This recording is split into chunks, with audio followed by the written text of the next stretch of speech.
Assalamualaikum warahmatullahi wabarakatuh. Saya Nur Latifatur Rahmah, mahasiswi PGMI semester 5C. Di sini saya akan sedikit membuat sebuah media pembelajaran yang menjelaskan tentang panas dan perpindahannya. Selamat menyimak. Tentang panas dan perpindahannya. Tentang macam-macam perpindahan panas, yaitu konduksi, konveksi, dan radiasi. Panas atau disebut kalor adalah energi yang dapat berpindah dari satu benda ke benda lain karena perpindahan suhu. Panas akan berpindah dari suhu tinggi ke suhu yang lebih rendah. Panas mempengaruhi suhu zat. Jika zat menyerap panas atau kalor, maka suhu akan naik. Jika panas melepas kalor, maka suhu akan turun. Benda yang mudah dan cepat menghantarkan panas disebut konduktor. Pada umumnya, konduktor berupa logam, misalnya besi, aluminium, dan tembaga.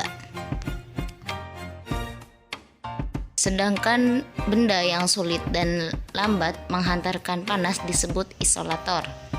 Misalnya kayu, plastik, dan karet.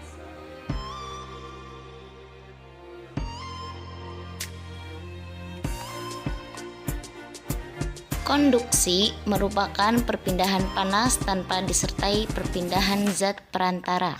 Jadi, pada perpindahan panas, cara konduksi hanya energi panas yang berpindah tanpa disertai partikel zat perantara. Perpindahan panas secara konduksi terjadi pada zat padat. Perpindahan panas konduksi juga disebut perpindahan melalui hantaran.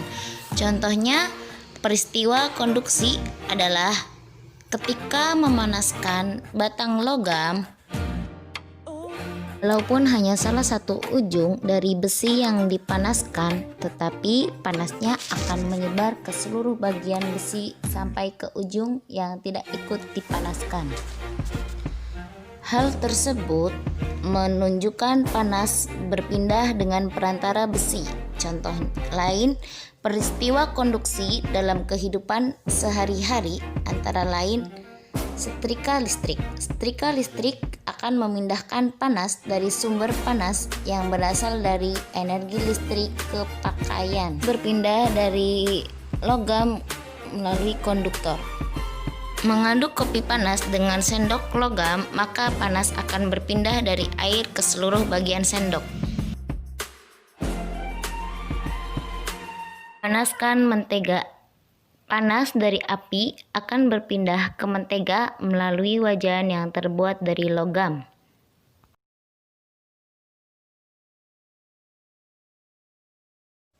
Konveksi adalah perpindahan panas disertai perpindahan zat perantara. Pada perpindahan panas secara konveksi, tidak hanya energi panas saja yang berpindah, namun disertai dengan perpindahan partikel-partikel zat perantara. Perpindahan panas secara konveksi terjadi pada zat cair dan zat gas. Perpindahan panas secara konveksi juga disebut sebagai perpindahan panas secara aliran. Perpindahan panas secara konveksi dapat kita lihat pada saat kita memasak air. Air yang panas terlebih dahulu adalah air yang berada di dalam bagian bawah. Kemudian air yang panas tersebut akan naik, sedangkan air di atas yang masih dingin akan turun, begitu seterusnya. Peristiwa konveksi terjadi selama proses memasak air. Selain merebus air, peristiwa perpindahan panas secara konveksi antara lain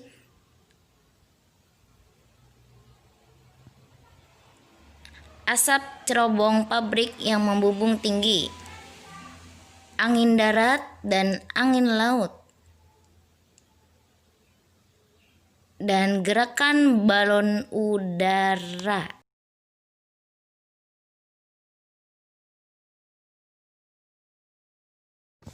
Radiasi adalah perpindahan panas tanpa memerlukan zat perantara. Contoh perpindahan panas secara radiasi adalah panas matahari yang bisa sampai ke bumi, meskipun antara matahari dan bumi terdapat ruang hampa yang tidak dapat menghantarkan panas. Perpindahan panas secara radiasi juga disebut sebagai perpindahan panas secara pancaran.